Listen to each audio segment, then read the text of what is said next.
क्या पढ़ाई के साथ साथ फ्रीलांस काम करने से स्टूडेंट्स को रोकना ठीक है? ये बहस सोशल मीडिया पर उस वक्त छिड़ गई जब पाकिस्तान में एक यूनिवर्सिटी ने अपने स्टूडेंट्स को ये वार्निंग दी कि अगर कोई काम करते हुए पकड़ा गया तो उसे फाइन देना पड़ेगा। सवाल ये है कि क्या पढ़ाई के साथ साथ फ्रीलांस काम वाकई स्टूडेंट्स के लिए बुरा है? पहले तो ऑब्वियस क्वेश्चन का जवाब दे दूं कि यू गेस्ड इट राइट। आज कुछ टेक्निकल मसाइल की वजह से हम अपने यूजुअल सैरबीन स्टूडियो में नहीं हैं। मैं हूं समरा फातिमा और आज हम ये समझने की कोशिश कर रहे हैं कि अगर स्टूडेंट्स के लिए फ्रीलांसिंग नुकसानदेह है तो नुकसानात हैं क्या क्या, और अगर नहीं तो किस तरह स्टूडेंट्स को इसका मुस्तकबिल में भी फ़ायदा हो सकता है। देखिए, फ्रीलांसिंग या साइड जॉब्स करने के हर स्टूडेंट के अलग अलग रीज़न हो सकते हैं। कुछ लोगों के लिए ये मजबूरी का फैसला भी हो सकता है।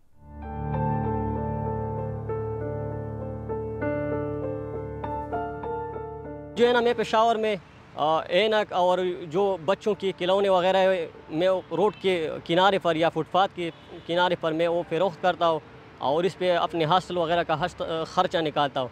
तकरीबन दिन में 300 से लेकर 500 तक मैं कमाता हूँ।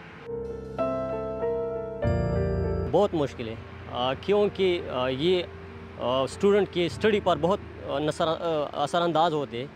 उनके दिमाग में ये बात चल रही है कि काम को कैसे रोटी मिलेगी और वो ख़र्चा वो फीस वगैरह कहाँ से पूरे करेंगे। तो इस मुश्किलात की वजह से आधा स्टडी जो है ना, वो माइंड जो है वो सारे काम की तरफ जाते हैं। पढ़ाई के साथ साथ काम करने का ये मतलब है कि आप फुल टाइम यानी दिन के फिक्स्ड 8 घंटे के लिए तो कमिट नहीं कर सकते हैं। तो ऐसे में आपकी ज़ाहिर है चॉइसेस भी कुछ लिमिट हो जाती हैं। फिर भी कई तरह के ऑप्शंस हैं जो आजकल स्टूडेंट्स एक्सप्लोर कर रहे हैं। लेकिन क्या इनको दोनों चीज़ें साथ साथ करने के लिए यूनिवर्सिटीज़ या इदारों की तरफ से सपोर्ट हासिल है? डे स्कॉलर्स जो स्टूडेंट्स है फीमेल वो कर रही है, लेकिन हॉस्टलाइट्स के साथ मसला ये है कि फीमेल स्टूडेंट्स को वो 4:30 के बाद अलाउ नहीं करते बाहर। फीमेल जो है वो फ्रीलांसिंग जो कंटेंट राइटिंग वो करती है हॉस्टल में, लेकिन इस तरह हॉस्टल से बाहर वो जॉब नहीं कर सकती। मेरी अपनी स्टडीज़ इफ़ेक्ट होती हैं, बहुत ज़्यादा इफ़ेक्ट नहीं होती, लेकिन कहीं ना कहीं उस पर इफ़ेक्ट पड़ जाता है। जैसे अब मेरे स्टूडेंट्स के अक्सर पेपर्स होते हैं और ऐसा भी टाइम आया तो उसमें मेरे अपने भी एग्ज़ाम्स चल रहे थे। यूनिवर्सिटी का बहुत बड़ा सपोर्ट होता है। हम जो हमारी जैसे रजिस्ट्रेशन होती है तो हम अपने एडवाइज़र से बता देते हैं कि हम साथ साथ जॉब भी कर रहे हैं, तो वो हमारी काफ़ी जो टाइमिंग्स होती हैं तो उसमें वो काफ़ी हमें कोऑपरेट कर देते हैं। अगर काम नहीं कर रही होती तो जाहिर सी बात है टाइम हमारे पास ज़्यादा बचता, तो उसके अंदर हम अपनी स्टडीज़ को के अंदर ज़्यादा कंसंट्रेट कर सकते हैं। बेकिंग का बहुत ज़्यादा शौक़ है जो मैं करना चाहती हूँ, लेकिन मैं कर नहीं पाती क्योंकि वो टाइम मैनेज नहीं हो पाता। तो मैं वीकेंड्स को अवेल कर लेती हूँ उसके लिए कि मैं। और अब वापस लौटते हैं उस तंबी पर जिसका जिक्र हमने प्रोग्राम की शुरुआत में किया था। वार्निंग की ये ईमेल असल में स्टूडेंट्स को भेजी थी पाकिस्तान के शहर सखर की यूनिवर्सिटी सखर IBA ने।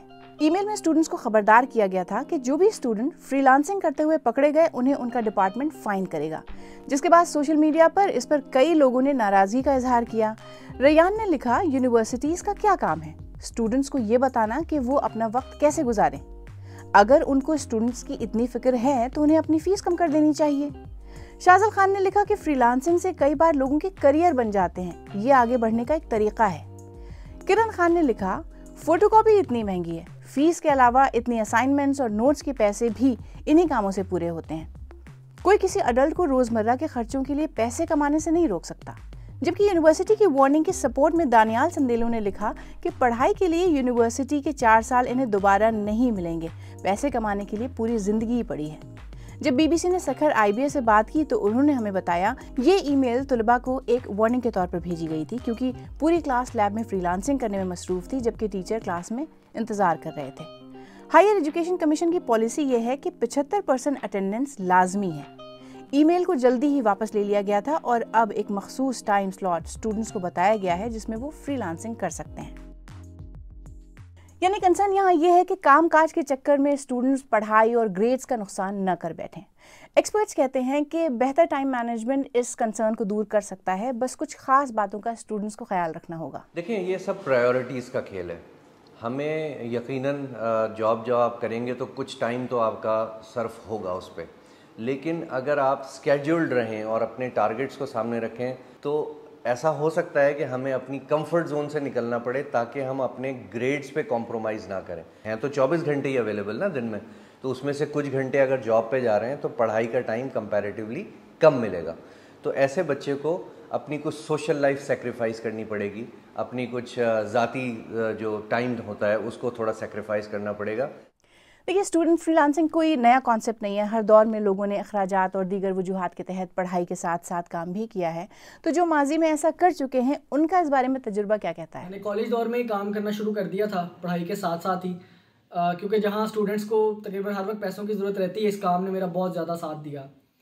शुरुआत मैंने वेडिंग फोटोग्राफी से की, अपने हल्का बाब में काम करना शुरू किया, कभी किसी दोस्त के घर, कभी किसी रिलेटिव्स के लिए। बहुत सा काम मुफ्त भी करना पड़ा, लेकिन अब ये काम मुकम्मल तौर पे मेरा ज़रिया मुआश बन चुका है। क्योंकि मेरा बैचलर्स एविएशन मैनेजमेंट में था और एविएशन इंडस्ट्री का पाकिस्तान में खातिर खास स्कोप ना होने की वजह से अब यही काम मैं फुल टाइम कर रहा हूँ। नए आने वाले तमाम स्टूडेंट्स को मेरी एडवाइस यही रहेगी कि अपनी डिग्री, अपना कैरियर उस फील्ड को चूज़ करें जिस चीज़ में आपका शौक़ है, ताकि आपका शौक़ ही आपका पैशन और प्रोफेशन बने। काम करते वक्त वो आपको काम ना लगे, आप उसको एंजॉय कर सकें, वो आपको बोझ ना लगे। देखिए, काम कोई भी हो, अगर फौरी तौर पर आपको उसका मेजर रिटर्न ना भी मिले तो तजुर्बा तो ज़रूर मिलता है।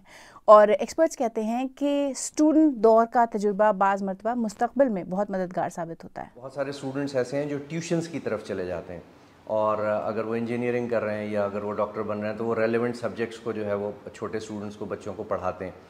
उसमें जो एडवांटेज होता है वो ये होता है कि उनकी सब्जेक्ट पे ग्रिप बेहतर हो जाती है, क्योंकि वो एक जो भी चीज़, एक नॉर्मल ह्यूमन साइकी है कि हम जो भी चीज़ रिपीटेटिवली करते हैं हम उसमें बेहतर हो जाते हैं। अगर यही बच्चे इंडिविजुअल ट्यूशन की जगह किसी ग्रुप को पढ़ाने लगें, किसी ट्यूशन सेंटर में पढ़ाने लगें, तो उनकी प्रेजेंटेशन स्किल्स भी बेहतर हो सकती हैं। उनको स्टेज को सामना करने की जो एक उनके अंदर एक कैपेबिलिटी है वो बेहतर हो जाती है। देखिए, दौर बदल गया और अब तालीम मुकम्मल करके जब स्टूडेंट्स प्रोफेशनल दुनिया में फुल टाइम कदम रखते हैं तो उनकी डिग्री के साथ साथ उनके स्किल सेट, उनके तजुर्बे और प्रोफेशनल पोर्टफोलियो को भी तरजीह दी जाती है। स्टूडेंट दौर की फ्रीलांसिंग आपको ये फिगर आउट करने में भी मदद करती है कि मुस्तकबिल में आपका स्पेसिफिक फोकस एरिया क्या होना चाहिए।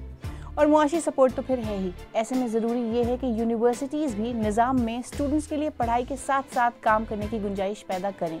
लेकिन हाँ, ये सब कुछ अपने ग्रेड्स बिगाड़े बगैर कैसे करना है, इस बैलेंस की जिम्मेदारी खुद स्टूडेंट्स को ही उठानी होगी।